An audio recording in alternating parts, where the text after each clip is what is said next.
Welcome back to the Gut Girls podcast. Today we're going to do something a little bit different and maybe a little bit even spicy, as some people would call it, because we're going to talk about the top 5 fad diets from best to worst, or from worst to best, I guess I should say.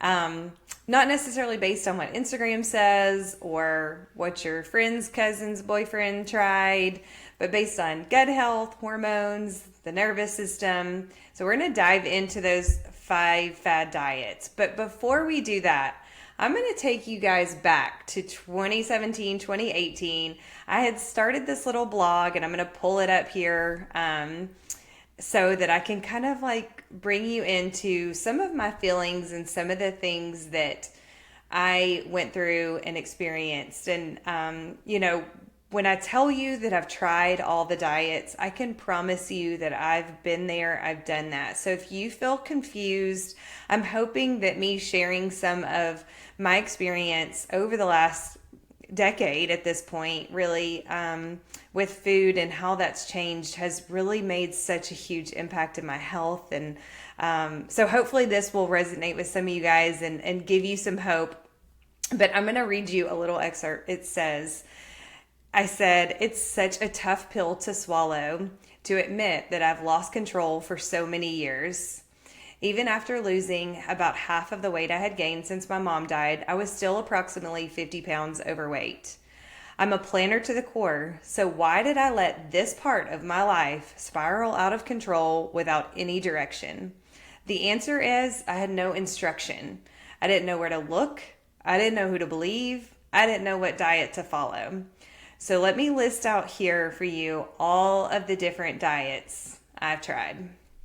The Atkins diet, the South Beach diet, Beachbody's 21-day fix diet, Advocare, Whole30, Weight Watchers, paleo diets, intermittent fasting, starve and binge.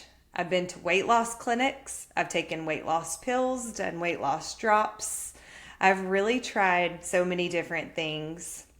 And then I came across somebody that said something to me that was really interesting. And it says, if your diet says that you have to eliminate certain foods to lose weight and get healthy, get a new diet. And so I hope that that inspires you a little bit to see that I have been able to come a long way. Do I have a perfect diet? Absolutely not. But I can tell you that those things were not sustainable for me. It was not what my body needed. I did not feel my best, not even close. I was lost. I was confused. And I was so frustrated. And I really didn't have anybody to turn to. And so that's one thing that I'm so passionate about, being a Gut Girl now and having the Gut Girls membership and being able to share some of my experience is it's actually really special. It almost kind of makes me a little bit emotional because I didn't know where to turn. It was really scary. So Angela, tell us a little bit now that we're going to kind of shift back into this a little bit and tell us about some of these new now we're in 2025, we're at the end of 2025. There's these fad diets, there's Instagram, there's Facebook, there's TikTok, there's this information overload. And so we're going to break it down for you guys here. Hopefully you saw an Instagram post. We're basically just sort of elaborating on that Instagram post about these 5 diets. Yeah, and before we jump into those, Dinah, let me just backtrack and say, like, listening to you say that, I got goosebumps, because I think the first thing that really kind of even shook my own core is hearing you say, like, it's a tough pill to swallow, but here's the truth of how I got here. And there's no judgment on that. Like, I actually was smiling at you when you were saying that because I was like, that takes bravery and courage. And it's actually one of the first steps to healing that most people are afraid to take. There's no judgment in that. I actually look back at where you were and I see nothing but growth in so many ways. So what I heard you say there was you were distracted. So guys, listen to this. Like, it sounded to me like Diana was distracted with what the world said she should have been doing, right? As she was processing the trauma of her mom passing away and raising, kids and, not that far into marriage, if you guys heard Diana's story back in podcast 1 and 2. And it sounded like you were just jumping on what the world was telling you to do at that point. And so you were distracted. And what were you distracted from? You were distracted from what your body was trying to tell you it needed. So that's the nervous system, guys. It's really the answer, right? Your body will tell you exactly what it needs, but we get too distracted with what the world tells us that our body needs, and then we stop trusting our own bodies at some point. So that's huge healing right there, Diana. You just spoke up for the world, I think, there. So thank you for being so brave and doing that. And then I will now go to what you had mentioned was some of the juicing. No, I'm sorry. That's where we're going to start is with juicing, but some of the fads that we hear about when it comes to dieting. So let's start off with number 5 being one of the, let's say, worst to best. So number 5 being one of the worst. And I would start with juicing. So the reason why is, to me, juicing looks healthy, but it acts chaotic. So when I say that, what I mean is, juicing has benefits, guys. There's nothing we're going to mention today when it comes to these like top 5 where they're wrong, right? They are a tool. It's how people use that tool that is wrong, right? So juicing is a tool, and we see it everywhere, right? We see the green juices, the fancy detox blends, celebrity cleanses. I mean, come on, we see it everywhere, and it looks clean, and it looks fresh, and it looks healthy. But the issue with juicing is it's basically sugar water, right? And why is that? It's because you've juiced, meaning you've pressed out the fiber and the protein. We actually just did an entire podcast on protein, so listen to that one. But your gut needs protein and fiber for detoxing and for blood sugar stabilization. So when your nervous system is crashing, which we see in something like a juice cleanse, it's because you're missing the actual, let's say, nutrient that stabilizes your body. And that's not just your metabolism, that's your nervous system. So people might feel lighter at first, but that's the body in survival mode. That's not the body healing, right? Right. And I'm going to say it. Sometimes, people go to the bathroom very often. It might be diarrhea. And they sometimes think like that's a good thing because they feel, maybe less bloated. They're like, oh, look, my stomach feels smaller.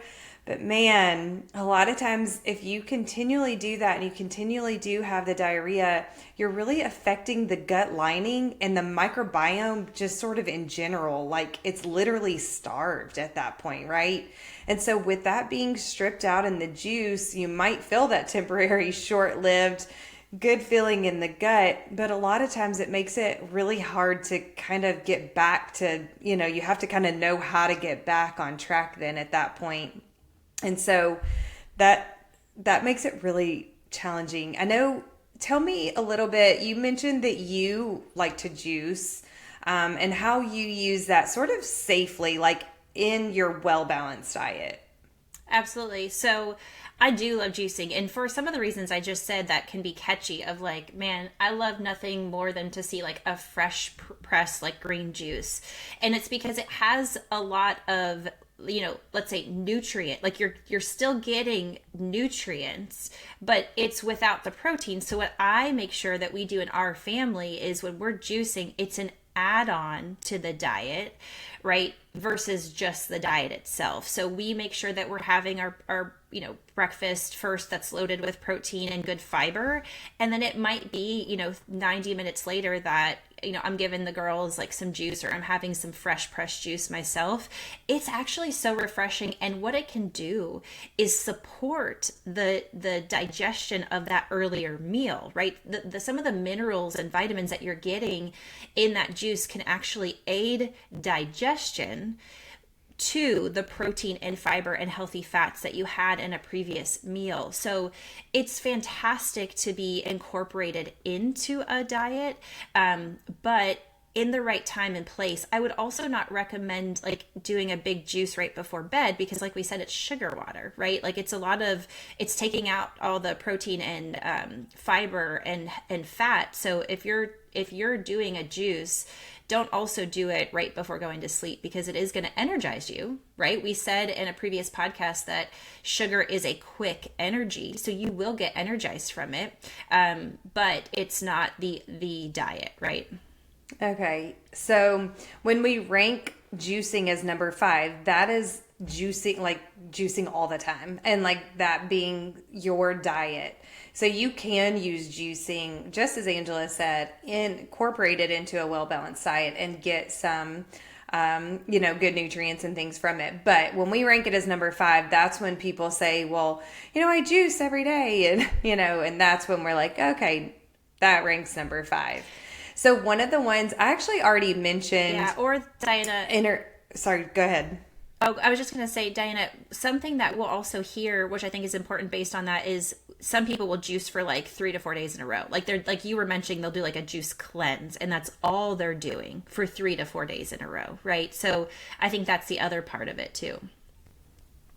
Yeah. Okay. So that makes sense. So again, incorporating it into your meal, not letting it be something that you do for an entire week or for, 3 or 4 days in a row, where that's all you're doing. You're stripping out just like we talked about, the microbiome and the gut lining. You can do that so quickly if that's all you're doing. And so it's really actually kind of hard to rebuild that. So if you've ever done that and you're like, man, my stomach really feels messed up, that's where we might need to pop back in and be a part of your journey, doing a GI map. Where are those imbalances are? What does that dysbiosis look like, and how can we help you kind of coach, balance that back out again through nutrition, through supplementation if needed, or whatever too. So, anything else about juicing? You ready for me to hop on to number 4? No, let's do it. Okay. So number 4, I mentioned a minute ago about intermittent fasting. And it's not necessarily always a horrible thing, right, Angela? It just is more about the timing. And so when I mentioned it as bad for me, it's because at the beginning of this podcast, when I was listing all the things out that I had tried that didn't work for me, but I had never done the nervous system work to be able to allow intermittent fasting to be beneficial. So, and most people are in that situation. We're constantly kind of in this fight or flight sort of. So the intermittent fasting isn't always good for people. So tell us a little bit about intermittent fasting, because I know it's really big on social media. People say it's amazing and they're only eating 1 meal a day. But tell us a little bit about why intermittent fasting is not right for most people. Yeah, it's interesting. I think of your body when you were just saying, like, I tried the intermittent fasting and it didn't work. And I think, well, yeah, I mean, your nervous system was just kind of in survival mode, right? So that makes sense. One is that if your life is calm, stress never goes away, but if you have a good, let's say, grip on stress management, and you have a good community support, and it's not ruling your life, so you're finding more calmer states more often, or if your sleep is good, your nervous system's more regulated, so it could handle a little bit more of like an intermittent style, like fasting, as far as maybe a regular thing in your life. But most people, let's be honest, don't come to us with a regulated nervous system. So that's what we're talking about. These diet fads, if you want to say, or dietary tools, we could say, they're that, like, they have a purpose, where sometimes the gut could be so inflamed that to do an intermittent fast can help take the trigger away, right? It could help calm the body for a moment, but that's not where the healing then takes place. And I think that's what people misunderstand, is what is the use of intermittent fasting. We also know that through fasting, you can change some of the cellular direction in your body if you have cancer. That doesn't mean that it cures it, right? But we know that it could help kind of, interfere some of that cellular pathway where cancer is. And so people then automatically think, like, I'm gonna intermittent fast forever and I'm never gonna get cancer. And it's like, no, that you're misunderstanding the research of how intermittent fasting works there. In fact, starving your body in a stressed out state is going to cause way more inflammation in your body. So it's very tricky to apply that intermittent fasting. And I would give the advice of, if you are struggling with like blood sugar dips, or what we call cortisol spikes, which means like if you're, going throughout your day, we hear this a lot where people are like, man, I just get like this sudden drop of energy, and I start getting like either some shakes, or like sometimes their blood sugar can be so bad where they have to like hold on to something. That's called like a hypoglycemic episode, where like your blood sugar is all over the place. Another form of low blood sugar could just be irritability. You guys have all seen the commercials about like, being hangry, where it's like this person just turns into this irritable person, and then all of a sudden you feed them and then they're like happy again. Okay, and what's interesting about those commercials is they're feeding them with like a candy bar. Like, okay, so a little off the topic there, but I mean, it's blood sugar dysregulation. You're just up and down all day long with sugar. If that's you, intermittent fasting is not for you right now. So it's knowing your body and when to apply these things. They can absolutely be beneficial, but they're not the go-to diet. Also, Diana, just to finish with intermittent fasting, we see people that intermittent fast and eat one meal a day then. And they're like, hey, I feel good. In fact, we had someone come to us and they had diarrhea. And so their resolution for the problem was, I'm just going to eat less because food gives me diarrhea, and I'm just going to have one meal a day. But they still weren't feeling their best after that. But that was their solution in their head. And it was, and my thought is, I get why you're intermittent fasting and only eating one meal a day, because your body is not handling food. So what you did there was you took the first step and you cut food out, you removed the trigger, but you're not healing the body. And so I think that's so important to know. Yeah, it's really interesting. And, one thing that kind of comes to mind too is, with intermittent fasting, there is a difference between men and women. I mean, we are made differently. And, one thing that we do work with primarily women, but we work with men as well too.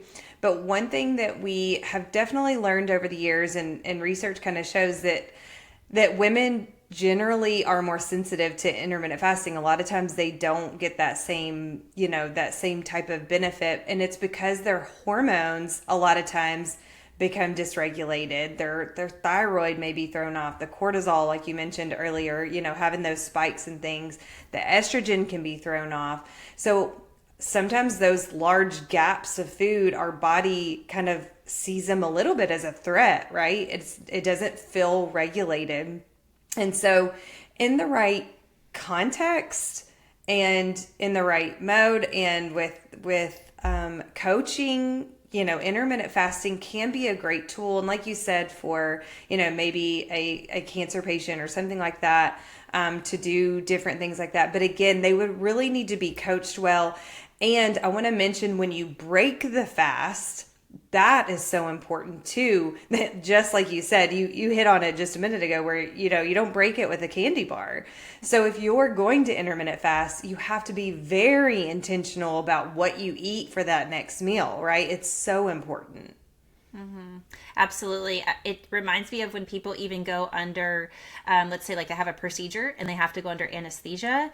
We've had to coach. It's the same concept. Your body is like put under for a while, meaning the whole metabolism, guys, shuts down. That's kind of the effect in even a long-term intermittent fasting, or like a 3-day fast, where like the metabolism is shutting down. So you just don't go back to it with eating, a hamburger and French fries. Like, no. Your body's going to reject that, and protein's not going to digest, and then you're going to feel bloated and heavy. So there's an art to it, right? Mm-hmm. Refueling is such an important piece of the intermittent fasting. So that's why we ranked this one as number 4, because again, just like juicing, it's not like we're saying never do it or, anything like that, but it really is, you have to be really strategic, methodical about how you do that, and be well coached, and make sure your body is in the correct nervous system state to be able to handle things like that. So intermittent fasting comes in at number 4. I'm excited for us to talk about this next one, because I do feel like this one has been really popular lately because a lot of people are talking about, protein, protein, protein. And if you missed it, we talked about protein on the last podcast. So go back and listen to that. But number 3 is the carnivore diet. So tell us a little bit about what the carnivore diet is, Angela. Yeah, I mean, primarily that's, removing, a lot of the vegetable. Well, and let me say this, there's versions of carnivore. Mostly it's eating meat, right? Like that's what carnivore is. Carnivorism is. But people will sometimes do it where they're eating meat and like a fruit. And they're getting smarter a little bit about that because of that reason. They realize that just eating, we love protein, but just eating meat alone is not the answer. In fact, the gut craves those probiotics and prebiotics, and you're not going to get those from meat. And so it's meant to be a short term, like tool. I love to use the word tool for everything that we're talking about today. It's a short-term tool where you can remove the irritants. I actually get this to work very well for people that are like trying to figure out, hey, am I gluten sensitive? Is it the vegetables in my diet that's making me bloated? Is it the sugar that's causing me to crash? And so what I've seen it be helpful for is they might go carnivore for like a week or even up to 2, just to remove the irritant.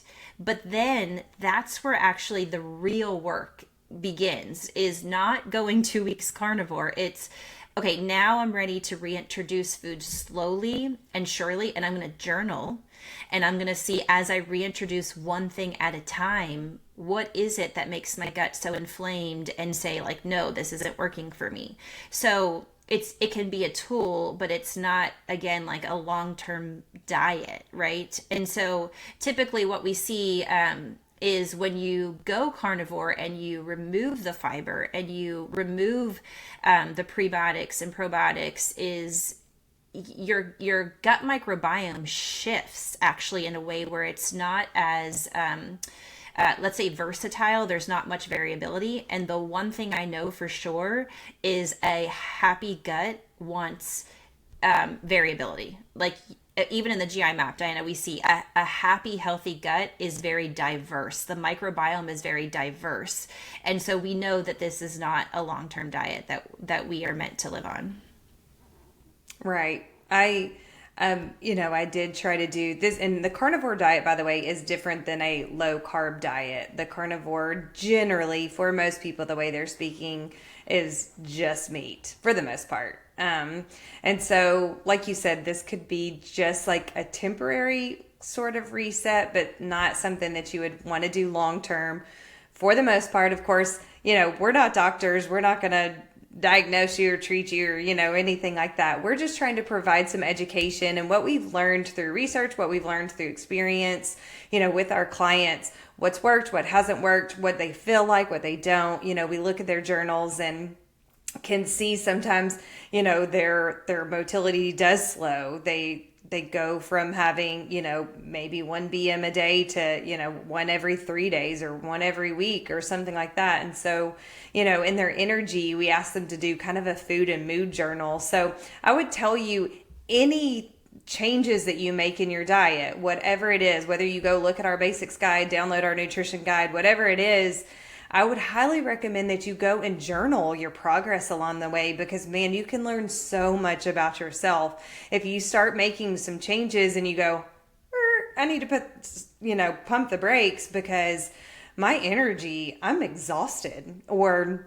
maybe it's the opposite. Like I have tons of energy, but maybe you're not going to the bathroom frequently, or maybe you're going too frequently, or whatever the case may be. That's when you really have to look at those, your own signs and really be your own doctor. With you journaling that like that, you can become your own doctor.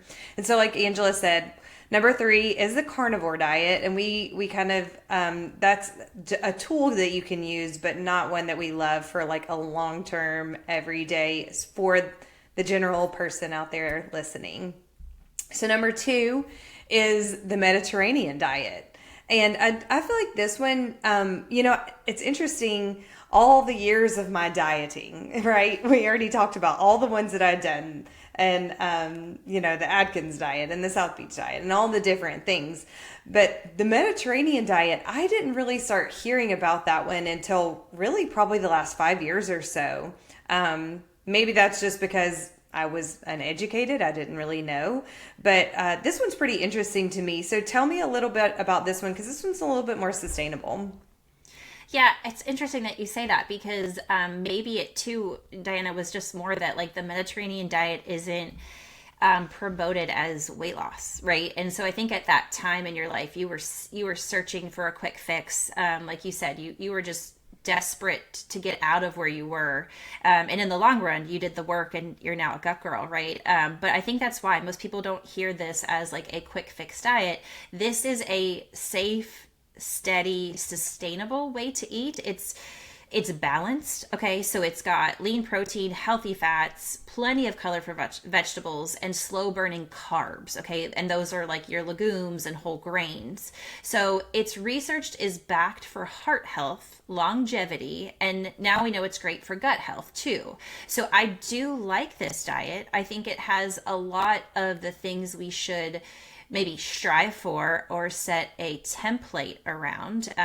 One of the things you and I just talked about is like blood sugar steadiness. And this style of eating absolutely promotes a calm nervous system and blood sugar stability because it provides those lean meats and those healthy fats and those colorful vegetables. So if anything we talked about today, this would be like a more favorable style of eating. And I love it because it's heavier on fish, which most Americans do not eat a lot of fish. Fish is one of the leanest protein sources, and most of the members that we talk to, Diana, when I'm like, "Are you guys eating fish?" They're like, "No," and then I'll say like, "Do you think it's possible to start eating fish, once or twice a week?" And they're like, "Oh gosh, I don't even know where to get it, and I don't know how to cook it." And so that I think is wild to me.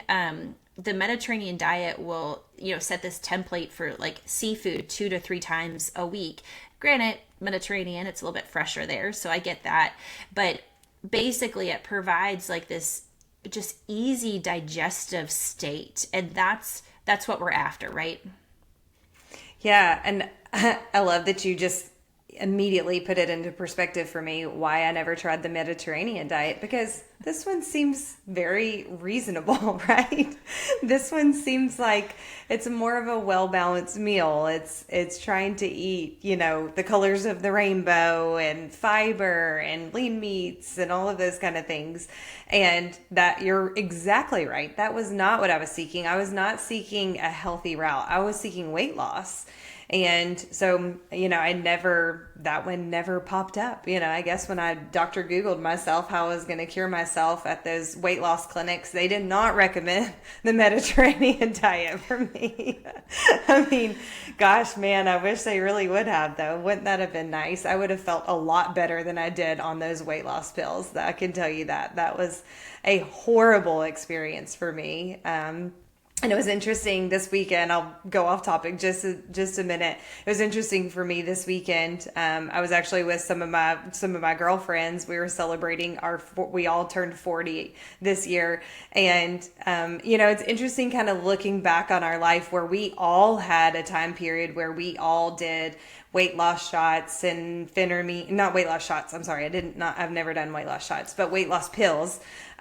We did phentermine and, all these different things, and we all had tried it, and of course, nobody's doing any of the weight loss pills or whatever now. Most of those clinics have shut down because people started feeling so poorly. And I thought it was interesting that we were all part of that. But yeah, when we think about that, as far as going back to like my list, I never tried the Mediterranean because it was the most balanced. It was the most reasonable one for me to choose. And so that's why we ranked that one number 2. And so now here comes the drum roll for number 1. Y'all are going to be shocked. But the number 1 is a gut supportive diet. So tell us, Angela, this winner, tell us about the winner. I'm like, where do I start? Because I think most people are like, what is that? I've never, that doesn't no one talks about a gut supportive diet. Like, what's the definition of that? Okay, so let's jump into that. A gut supportive diet is going to require you to know your body, right? So this is why no one talks about it, because if we back up for a second, like Diana just said, no wonder no one told me the real, style of eating that would have helped me, because that would have required you, Diana, at that time to slow down and to journal and to listen to your body and to get to know yourself like really deeply, right? And so the gut supportive diet, now don't be mistaken, it's not something that is impossible to obtain. That's not it. It's just going to require a little bit of knowing yourself. And so let me describe for you what this means. The Mediterranean diet, it is gut supportive, but it is a template, meaning I'm still just eating what someone else is telling me. This is good for heart health. This is going to lower your inflammation. That will help you. But a gut supportive diet speaks more to your nervous system. So this is why we love the GI map, guys. It literally tells the state of your nervous system. And if you don't know what state your nervous system is in, no matter what you eat, you're not going to digest it. It could be the Mediterranean diet. If your nervous system is not settled, not in alignment, it does not matter. The healthiest, fish, the colorful vegetables, and the healthy fats, it doesn't matter. So a gut supportive diet, what that means is when you do a GI map, what's so interesting is it's like that hard pill to swallow that, Diana, you mentioned. So we're bringing this whole podcast full circle.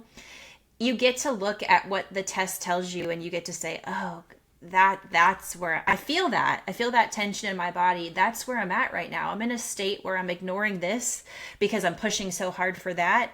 And so it's a little bit of a wake-up call to be able to say, okay, I'm stuck in this pattern. My nervous system is stuck in this pattern. So yes, these foods will help me, but I've got to do the deeper work, and I've got to intentionally, maybe the GI map reveals like you need to focus on more prebiotics right now, or I need to intentionally focus on the anti-inflammatory aspect of the diet right now, or I need to intentionally focus on eating more proteins in a way that I could actually digest them right now. So it changes. A gut supportive diet changes based on where you're at in the world around you, what season of life you're going through, and what your body needs in that moment in time. So to me, you can't beat that.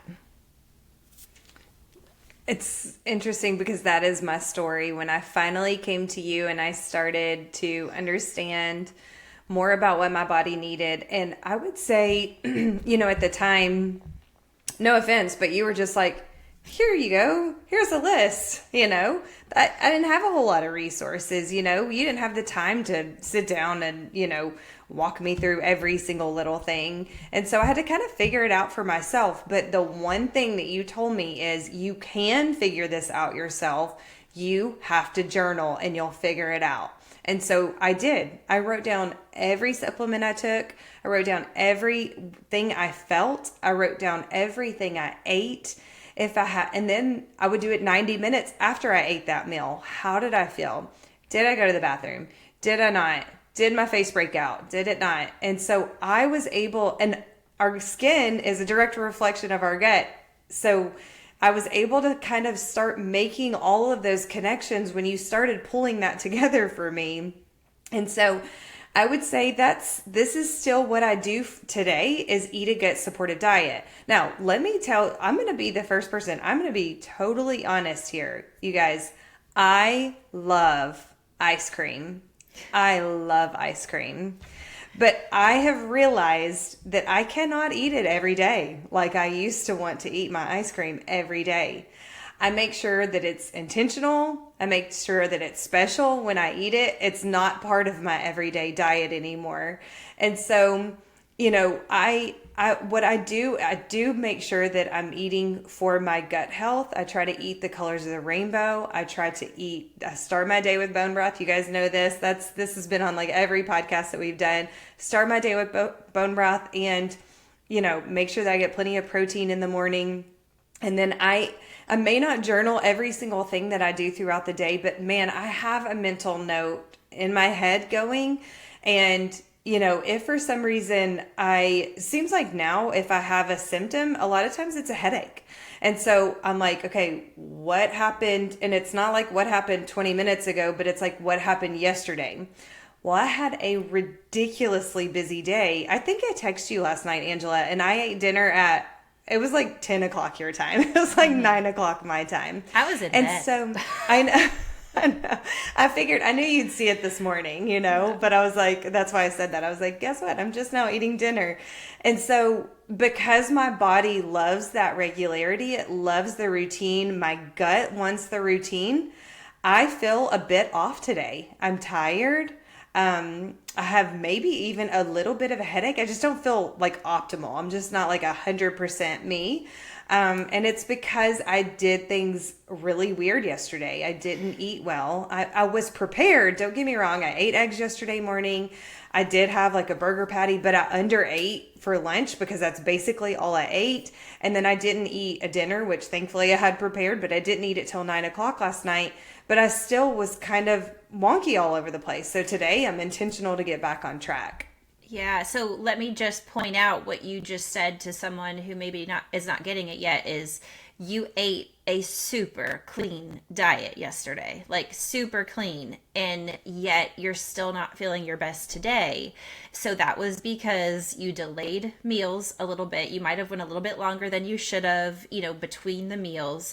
And your circadian rhythm was thrown off because you ate so late. And then you probably went to bed shortly after. I mean, that was late. So you ate and then went to bed. And so that's the key right there, guys. It can be the cleanest diet, but Diana knows at this point in her life what her gut needs to thrive, and it's not that order of things. So it could be the cleanest diet, the cleanest supplement, but it's the order your body craves, right? It's so amazing. And when you become so aware of your body, it's fascinating actually because I mean again, thankfully I don't feel bad or anything like that. I just can tell I'm not like my 100% self today. And so I just have to be super intentional, and it will take me, honestly, it will take me today of being intentional and probably even tomorrow of being intentional before I really am back to like my 100% self. And I say that in all honesty because I mean, we're real humans. Like we have stress. Like I already told you I eat ice cream. I love my ice cream. But I can promise you this, I didn't eat my ice cream last night. I know that if I'm off like that, I have to be as intentional and strategic as I possibly can to really make sure that my gut is happy and my body is just happy and healthy and giving it everything it needs, because a lot of times I can't control the stress and all the different things that are going on. So I control what I can. And so if I would have gone to Chick-fil-A or whatever, there's no telling how bad I would probably have felt right now, right? Because I would have been so far off. But thankfully, I was still intentional. But I want to tell you all this because I understand exactly a busy life. I mean, we're both extremely busy moms, entrepreneurs. We own businesses, multiple businesses, and it is tough. I promise you, it is hard. I have to be super intentional about what I do. Food prepping is so important. And, really trying to make that mental note of what did I do during the day? How do I need to eat? So tell us, I want to go ahead and go back to you, Angela, and tell us a little bit, like, what would you say to me, Diana, today? Here's kind of your roadmap. Yesterday, I know you're eating a really clean diet. You're not eating gluten. You're not eating all these, things that maybe your body has a hard time digesting. But you are where you are. Maybe you're like feeling 95% today. So give me back on track, Angela. Help me feel 100%. Tell me a little bit, like give me a little bit of a roadmap of what my day, nutrition-wise, and even for my nervous system would look like for today and tomorrow.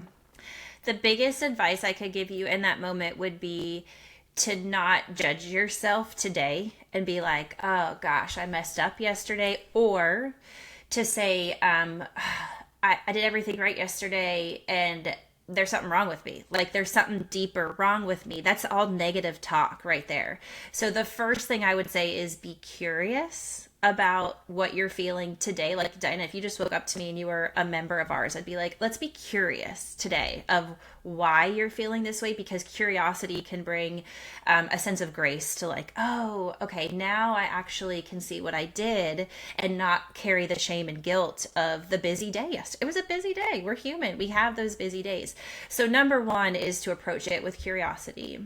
And then I think to remind you, you can literally start switching this back over with one meal. So I would say to you, you start your day this morning with, like you do, that bone broth first thing. Skip the immediate caffeine. Even though you're feeling a little bit off today, we typically as humans reach immediately upon waking up for that next hit. One, because we don't like feeling this way, like that little maybe sense of a headache that you have. I think as humans, our nature is like, get rid of it. I don't want to feel it. But instead, I would say, nope, start your day with not the caffeine, maybe the bone broth, a good hearty protein, with some fiber, some nuts and seeds kind of style breakfast. Delay that caffeine a little bit. 90 minutes would be ideal, but even if you just delayed it a little bit to, in the morning, that would be great. And then get outside. Get some sunshine on that sweet face and just take in, the gift of the sun and what that's going to do to your whole circadian rhythm, to reset you and to ground you, and get out of your head in that sense of like, oh, I'm off and I'm just broken, and you know what I mean, like that. So start your day off right. Kind of set off your day with a healthy, breakfast and let's say getting outside, then just eating about every 2 to 3 hours today to keep like regulating and grounding your nervous system.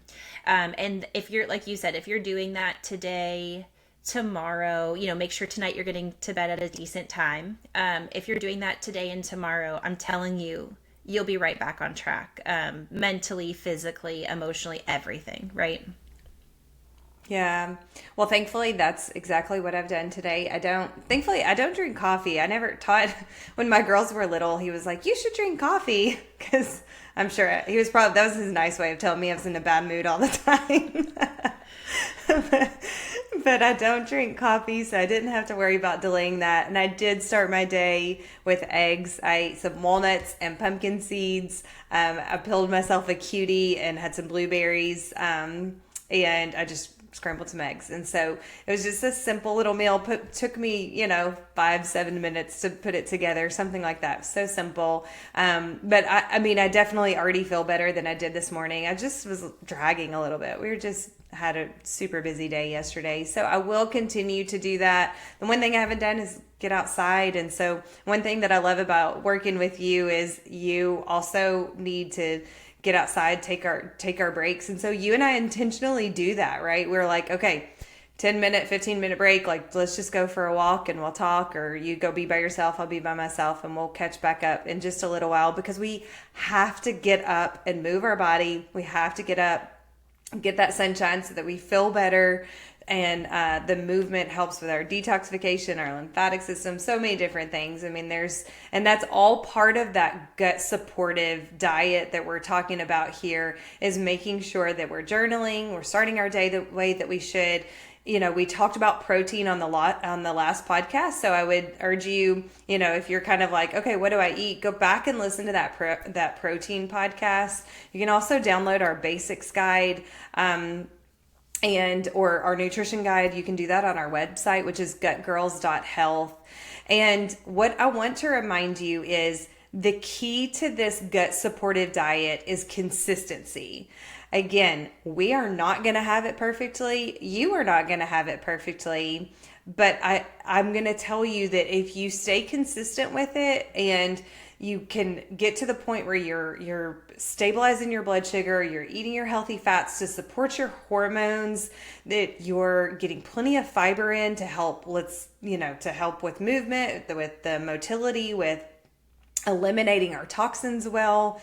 We really need to calm the nervous system. All of that is part of this last favorite, number one, the gut supportive diet. And healing comes from all of those things pulled together. It does feel like a lot sometimes, but you practice it, it becomes habitual. You do it all the time. Consistency is key with this. So hopefully this was helpful, us going through, ranking from from worst to best. And I also hope that resonating, that you were able to kind of resonate with my story and some of the diets and bad things and whatever that I tried. And I can promise you they did not work. Maybe they did for a short period of time. I got a quick weight loss and, I was able to lose 10 or 15 pounds quickly or whatever. But y'all, it was not sustainable. It really was not. And that's not the goal anyways. One of the things, I'm going to leave you with this. I have two girls. I struggled with my weight for I'm 40 years old, and I struggled with my weight for decades, multiple decades. And I can tell you this, I still, don't look like this, fitness model or whatever, but what I've realized, and y'all, I'm being so real right here with you, is that's not what matters. Being healthy is what matters. And so that's what I've taught my two teenage daughters is it's so important. We're not doing this for how we look. We're doing it for how we feel. And if you feel good and you do these healthy things on the inside, you're going to feel beautiful on the outside.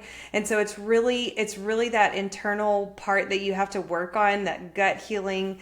And if you need a coach, somebody to help you through that, we are so happy to be here. I love to share my story and let you hopefully relate to me. And Angela is such a wealth of knowledge and such a great resource. And she provides us so much education in our Gut Girls membership. And so if you want to be a part of our Gut Girls membership and just be a part of us and what we're doing and doing life together and talking about ice cream, occasionally, but what we do the majority of the time, that's where we want to join you to be a part of us. So we appreciate you listening and being a part of the Gut Girls podcast in this way. And if you want to dive a little bit deeper, head to our website, gutgirls.health, and do a free 15-minute discovery call. We would love to be a part of your journey. The Gut Girls podcast is for educational purposes only and is not intended to diagnose, treat, cure, or prevent any disease. We are not acting as licensed medical professionals. Always consult your doctor before making any changes to your health routine.